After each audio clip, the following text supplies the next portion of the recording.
Nesta edição da nossa Resenha da Bola, quarta-feira, dia 23 de abril de 2025, iremos abordar com Antônio Manuel Góes, direto do Rio de Janeiro, o empate do Flamengo na Copa Libertadores da América. Jogo na altitude, quase 3.000 metros, e o Flamengo arrancando empate 0-0 com o time da casa, a LDU de Quito. Já Fernando César em Curitiba, no Paraná. E que jogo, hein, Fernando? 3-3 o Internacional encarando a equipe do Nacional do Uruguai. 3-0 até o final da primeira etapa. O Inter conseguiu um gol e foi buscar o empate no final da partida. Que jogão, Fernando César vai abordar essa partida. Tudo isso não sai daí, é já após a nossa vinheta.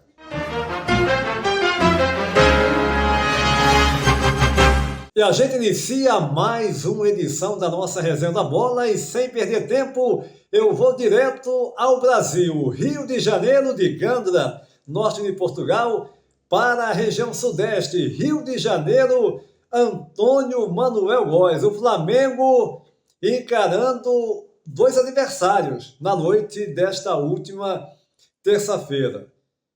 A LDU de Quito, o time da casa, e a altitude, quase 3.000 metros. Sempre é difícil jogar numa situação dessa, não há como negar. E aí eu quero lhe ouvir a respeito desse empate. Até que ponto o 0-0 foi bom?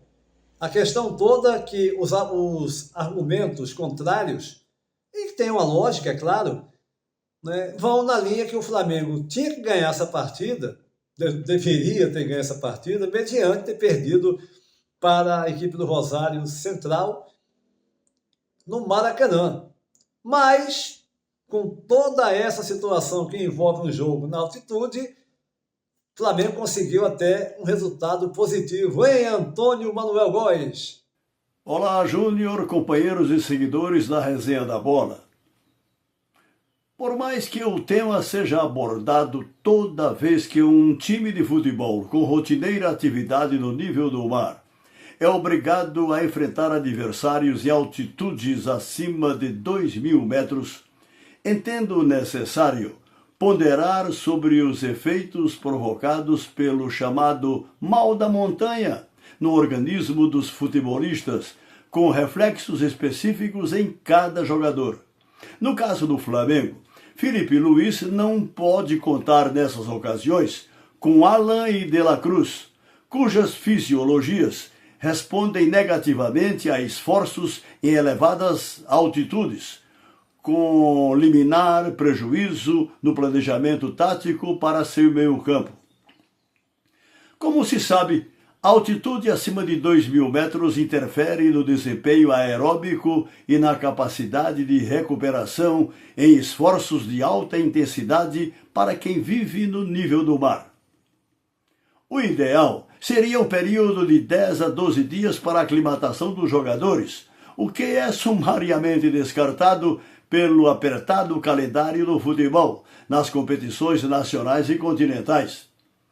E, por descabidas razões políticas, a FIFA continua a permitir jogos na altitude da Cordilheira dos Andes, na América do Sul, o que não ocorre com o futebol na Europa e em outras regiões do planeta.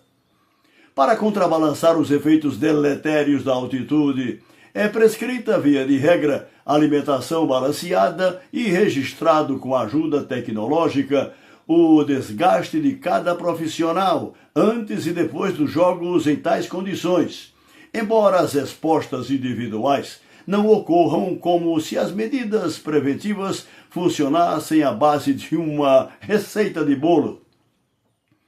Lamentável que, na contramão de tantos dados explicativos sobre os efeitos da altitude, a paixão do torcedor imponha a lógica do vencer ou vencer, mesmo sob parâmetros negativos de capacidade física dos diretamente envolvidos nas disputas. Estendi essa explanação básica para reiterar que, apesar de tecnicamente superior à LDU, o Flamengo logrou sair de Quito com um ponto garantido e não 2 perdidos, como insistem os intolerantes e aloprados das redes sociais. Numa luta concreta pela classificação, complicada, é verdade, com a derrota em casa para o Central Córdoba, esse sim, o fato consumado a prejudicar o rubro-negro na luta para seguir na competição da Conmebol. Em seus 3 próximos compromissos nesta fase de grupos da Libertadores, contra o Central Córdoba em nível do mar na Argentina, Deportivo Táchira e LDU no Maracanã, o Flamengo jogará em tese por 9 pontos que, acaso conquistados, na melhor perspectiva para o time de Felipe Luiz, garantiriam o primeiro lugar da chave, rumo às etapas semifinal e final da competição. Todavia, uma segunda colocação não pode ser desprezada, por previsível para a classificação. Diferentemente da atual situação do Brasileirão, a melhor dos primeiros 4 jogos das últimas 4 temporadas nacionais, o Flamengo oscilou com a imprevista derrota em casa. Daí depender essencialmente da reconhecida qualidade técnica de seu elenco para se habilitar a uma das vagas na próxima fase da Libertadores. Oportuno ressaltar que o chororô da torcida rubro-negra pelo impensável fracasso diante do Central Córdoba no Maracanã 2 semanas atrás foi debitado à lei surreal das indesejadas imponderabilidades. O empate na altitude de Quito soma 5 pontos positivos do Flamengo, que agora, sejamos pragmáticos, só depende das próprias pernas para sequenciar a caminhada na principal competição do futebol sul-americano. Por fim, Antônio Júnior e gente ligada na resenha da bola, compete ao comentarista se dissociar da radicalizada visão dos adeptos, a considerar a concreta capacidade técnica de cada competidor. De fato, Antônio Manuel Góes, o comentador, né, o comentador como se diz cá em Portugal, ele tem que ter uma tranquilidade quando vai analisar uma partida, porque se fosse deixar levar, ainda mais hoje em dia, hoje não, já há muito tempo e cada vez mais, com a enxurrada de comentários de torcedores, nada contra o torcedor, gente. Torcedor é a essência do futebol, não é isso. Eu estou falando, são aqueles torcedores, né, os YouTubers torcedores.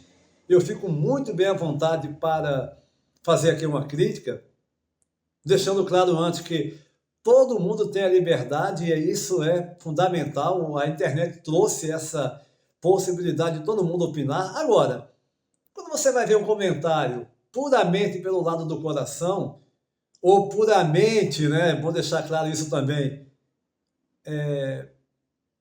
numa linha pensando muito mais no que ele vai ter de retorno com aquele comentário, né? A gente sabe muito bem que determinados comentários vão dar mais like, vão dar mais visualizações, aí o comentarista, o que analisa o futebol de forma imparcial, não pode se deixar levar por essa enxurrada de informações, né, que invade a internet diariamente. Comentários, boa parte deles insanos.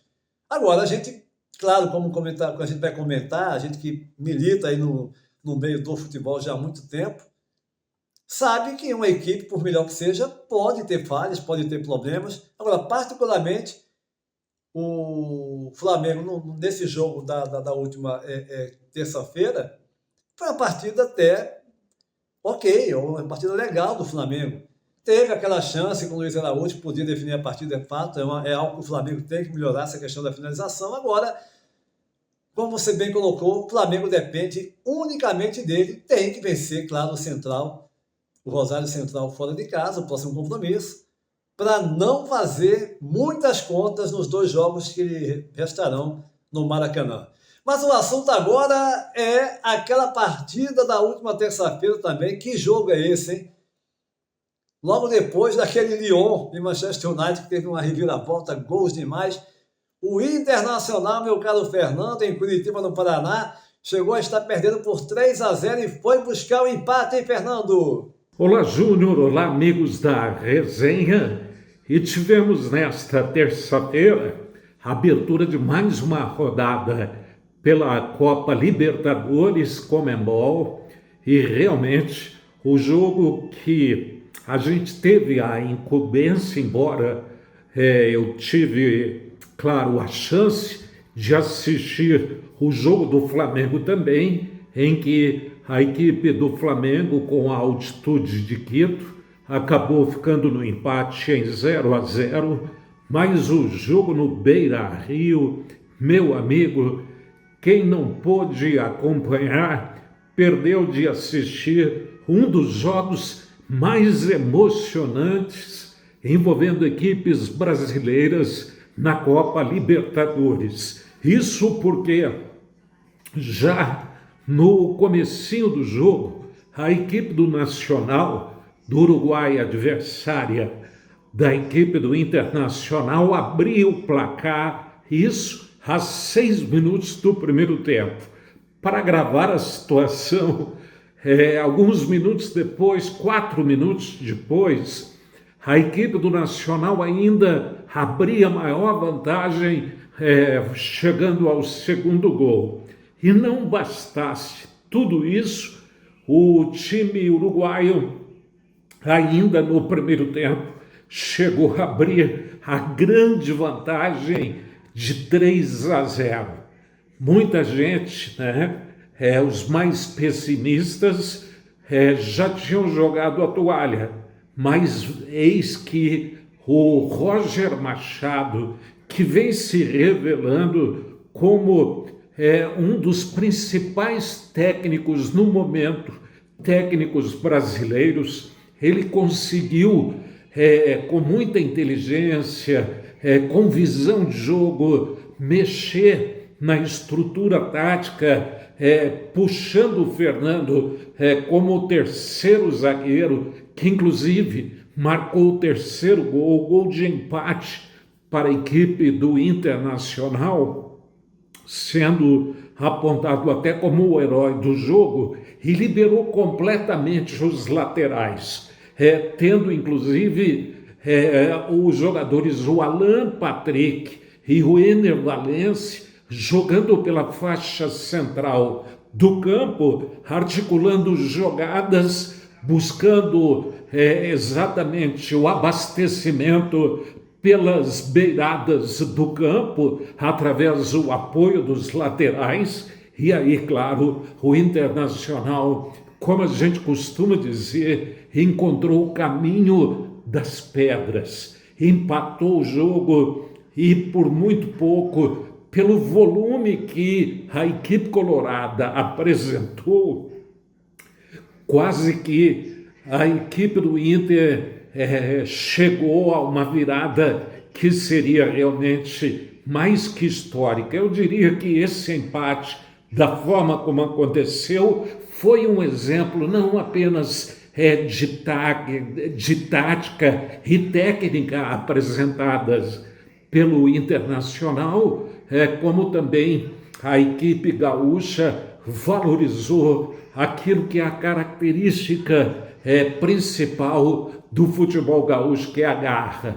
Parabéns à equipe do Inter, que nesse momento, claro que com um jogo a mais ao lado do Nacional, o Inter está na liderança com 5 pontos. Vamos aguardar agora o confronto desta quinta-feira entre o Bahia, que vem logo atrás do Inter, com 4 pontos nesse grupo F, e que vai enfrentar justamente o campeão colombiano, que é a equipe do Atlético Nacional.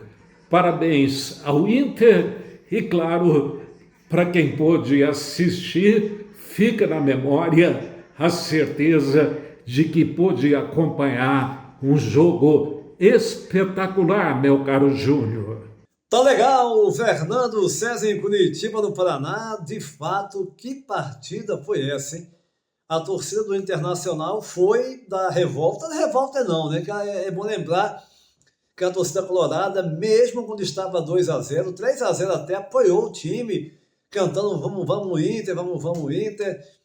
É uma torcida também fantástica do Internacional. E aí quando o Inter chegou ao primeiro gol, ao segundo gol sobretudo, e eles perceberam que dava para chegar ao empate, aí foi aquela festa, não deu para chegar à vitória, mas nas circunstâncias, né, que o Internacional se encontrava, sair de um 3-0 e empatar o jogo foi uma vitória. Lembrando que teremos agora o Corinthians também. Vamos analisar amanhã, na edição do PB Desporto, demais jogos da Copa Libertadores da América, com as equipes brasileiras, as equipes sul-americanas. E tem o Corinthians também, nesta quinta-feira, numa situação complicada no seu grupo. Tem que vencer o Racing do Uruguai, jogo esse nessa quinta-feira na sua arena, né? na Arena Itaquera, para se aproximar da liderança ali do seu grupo na Copa Libertadores da América. Esta edição da nossa Resenha da Bola vai ficando por aqui, convidando você para se inscrever no nosso canal, deixar o seu like e compartilhar os nossos vídeos em suas redes sociais. A todos um abraço e até a próxima!